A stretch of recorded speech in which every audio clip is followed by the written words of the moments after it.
Hello বন্ধুরা, আসসালামু আলাইকুম। ড্রিম কিচেনে আপনাদের স্বাগতম। আজকে আমি রান্না করে দেখাবো জিওল মাছ। দেখতে থাকুন, কুটতেছি জিওল মাছ, কেবল তাজা জিওল মাছ বাজার থেকে নিয়ে এসেছে। এখন কুটা হচ্ছে, কুটা হলে ধোয়া হবে, তারপরে রান্না হবে। হ্যাঁ, বিলিতে নিয়ে আসে তাজা মাছ কিনে। বিলি যে সময় ওই করে সেই সময় বিলি যাইয়ে কিনে নিয়ে আসে তাজা জিওল মাছ। মাছগুলো কাটিয়ে ধোয়া হয়ে গেছে, সুন্দর করে সাদা করা হয়ে গেছে মাছগুলো। এখন কাটিয়ে নিয়ে মাছের রক ফেলতে হবে। মাছের রক ফেলার পরে তারপরে রান্না করতে যেতে হবে। চুলায় চলে এসেছে, জিয়াল মাছগুলো এখন রান্না করব। আগে থেকে ভালো করে ধুয়ে হলুদ লবণ মাখিয়ে এখন চুলায় দিয়ে দেবো। চুলায় তেল দিয়ে দিয়ে আর তারপরে দিয়ে দেবো পেঁয়াজ কুচি। তেলটা একটু তাইতে নিই, গরম হলে পেঁয়াজ কুচি দিয়ে দেবো। তেলটা গরম হয়ে গেলে পেঁয়াজ কুচি দিয়ে দেবো। পেঁয়াজটা আস্তে আস্তে ভালো করে লাল করে ভেজে নেব। নেওয়ার পরে একে একে সব মশলা দিয়ে দেবো। একটু মরিচ কুচি দিয়ে দিলাম, কিছু কাঁচামরিচ দিলাম।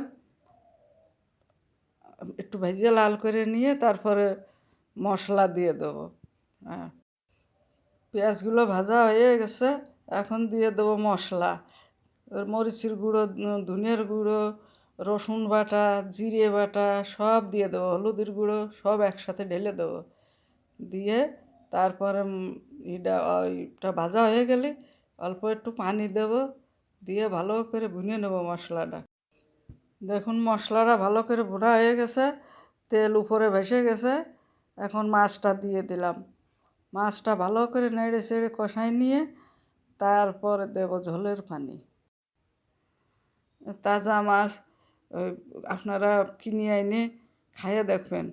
এই মাছে খুব স্বাদ, তাজা মাছ খুব ভালো লাগে। মাছ পুষ্টিকর মাছ। এখন ঝোলের পানি দিয়ে দিলাম।